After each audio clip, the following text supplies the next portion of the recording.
예, 예, 오늘은 2024년 1월 26일입니다. 오늘이 음력으로는 12월 16일이 되겠습니다. 오늘 금요일이죠.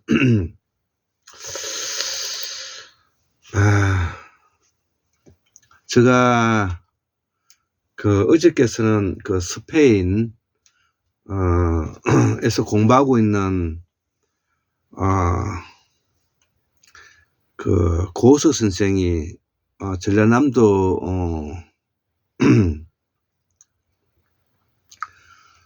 담양분이신데요. 저보다 한 10살 정도 이제 나이가 떨어지지만 우리 한국의 한의학의 최고봉이라고 제가 말할 수가 있고, 또 실담학의 산스크리트죠. 이게 최고의 그 정점에 올라와 있는 그런 대학자라고 저는 볼 수가 있습니다. 그분을 도와서 지금 여기 있는 종합 실담학 학술총수로서 종합 실담학 개론이 있고, 두 번째 총수로서 범어천자문과 범당 소식 주석이라는 이 책도 우리 함께 이렇게 만들기도 하였습니다. 그래서 오래간만에 아주 스페인에서 카톡으로 전화가 가지고 1시간 정도 대화를 나눴는데요.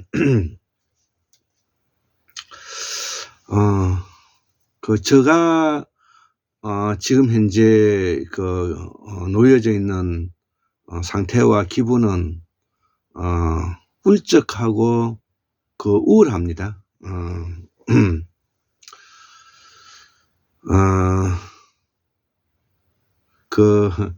우리 둘째 딸은 아빠를 잘 알기 때문에 제가 울적하고 우울하다는 말을 쓰지를 않습니다, 원래가. 그래서 둘째 딸이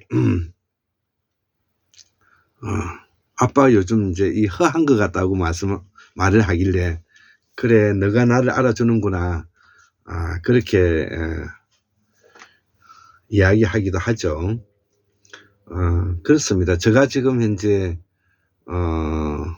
윤석열 정부 들어서고, 또 저도 이제 나이가 이제 60에 오고 이러니까 마음이 울적하고 우울합니다. 또 허합니다. 예. 그래서 작년에는 또 이가 좋지 않아서 제가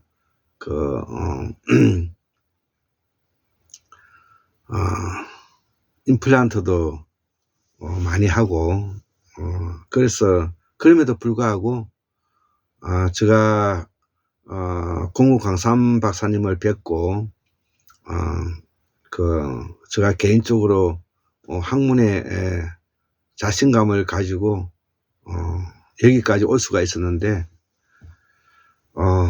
남들이 하지 않았던 상고사를 넘어서 태고사의 새발견이라는 이름으로 우리의 역사인 지난 10만 년에서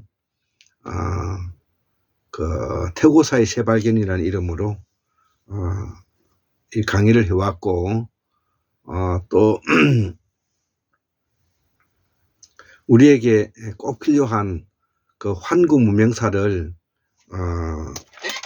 정리해야 되겠다 싶어서 그동안에 이 태고사, 상고사 1, 2, 3기, 그 다음에 고대사, 근대사, 현대사의 징검다리를 놓고자 노력을 했습니다. 그러한 내용 중에서 오늘 아침에 제가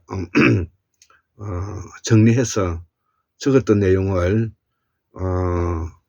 한국통일연방모형 83번째 강의로서 학문하는 가정교의 철학과 사상은 오늘 이 우주와 인간과의 관계, 존재에서 관계로, 그 다음에 인간의 의식작용까지 한번 공부를 해보도록 하겠습니다. 요 내용은 자연과학 세상에 우리 박문호 박사님께서 빅히스토리 공부라는 책을 제가 요약해서 정리한 내용인데요. 그래서 저도 이 태고사의 재발견의 시작을 바로 요 시점으로부터 정리하고 있는데요. 자, 그래서 이 생각은 원자의 배열 패턴일 수가 있다는 것이죠. 우리가 생각하는 인간이 생각하는 것은 원자 배열의 패턴일 수가 있다. 자, 그래서 첫 번째로 우주와 인간과의 관계, 또 두 번째 존재에서 관계로. 존재라는 것은 앞에서도 제가 강의했지만 유일무이한 독자성을 가질 때만 가능하다고 그랬습니다. 자, 그래서 유일무이한 독자성을 가지는 것은 인간이고, 인간 중에서도 자아를 말하는 것입니다. 자아. 그렇기 때문에 자아에는 의식의 범위 내에 있고, 의식의 범위 바깥에서 우리가 무의식이라고 표현하는 거죠. 자, 그래서 존재에서 관계로. 자, 존재라는 것은 우주의 공간 속에서 그 찰나적인 그 순간을 말하는 것입니다. 정지된 상태만 존재를 하는 것이죠. 자, 그래서 모든 것은 원자의 배열의 패턴일 수가 있기 때문에 그 존재가 바로 관계로 이어져야 된다는 것이 지금 현재 설명하고 있는 내용입니다. 그래서 이 과학적으로 본 우주 생각의 이 구조에 대해서, 또 우주를 어떻게 보는가에 대해서, 또 인간의 의식작용에까지 어떻게 미치는가에 대해서, 또 빅뱅에서부터 인간의 상징의 언어까지 어떻게 설명되고 있는지를 우리가 간략하게 스몰이 해보겠습니다. 자, 그래서 이 우주의 탄생은 지금으로부터 137억 년에서 138억 년에 있다는 것이죠. 그래서 우주의 탄생 순간을 우리가 빅뱅이라고 표현하고 있고, 그 빅뱅이 일어난 후에 100만 분의 1이 지나면서 이 양성자가 생기기 시작했다는 것입니다. 자, 그래서 세 개의 쿼크가 이제 결합해 만들어지는 것이 이 양성자인데, 이 양성자는 첫 번째, 양성자가 수소와 결합하게 된다는 것이고요. 두 번째는 일상에서는 pH 알칼리성과 산성에서 나타난다는 것이죠.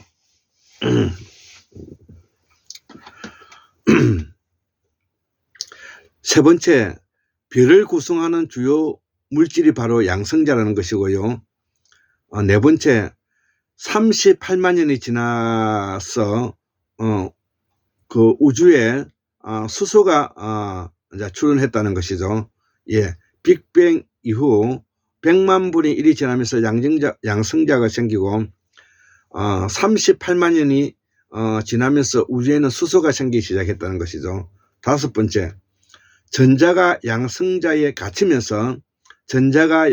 갇히게 되면서 우주가 텅 비게 되었다는 것입니다.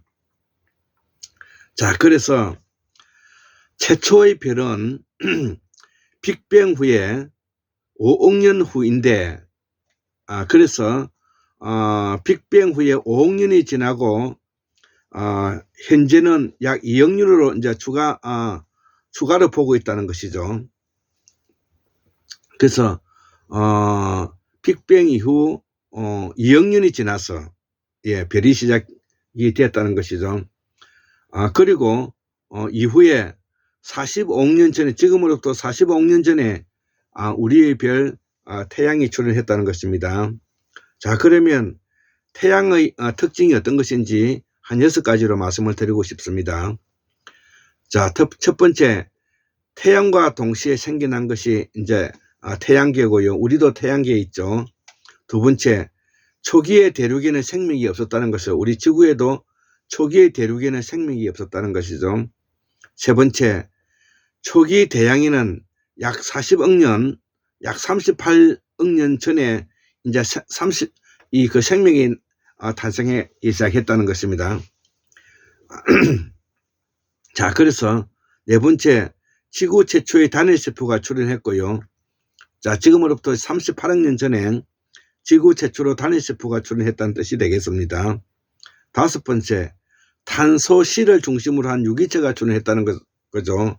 그래서 CHONS, 이게 그 6대 그 유기체의 원소가 되겠습니다. 그 다음 여섯 번째, 지구 표면에 탄소가 생명 형태로 다량 뭐냐면은 분포하게 되었다는 것입니다. 자, 그래서 38억 년 전에 생명이 나타나기 시작하면서 이제 이 미토콘드리아가 나오게 되는데, 이 미토콘드리아에 대해서 또 한번 설명을 해보고자 합니다. 첫 번째, 생명의 진핵세포 속에 들어있는 소시지 모양의 알갱이로 세포의 발전소와 같은 역할을 하는 작은 기관이 바로 미토콘드리아라는 것입니다.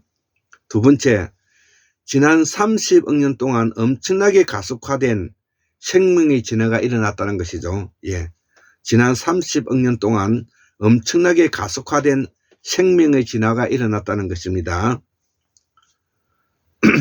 자, 그래서 미토콘드리아와 더불어서 우리가 DNA, RNA, 원핵세포에서 진핵세포로, 이런 것들이 우리가 이제 알아야 되고요. 이러한 내용은 바로 인간이 언어, 즉 상징 체계를 사용한 한지가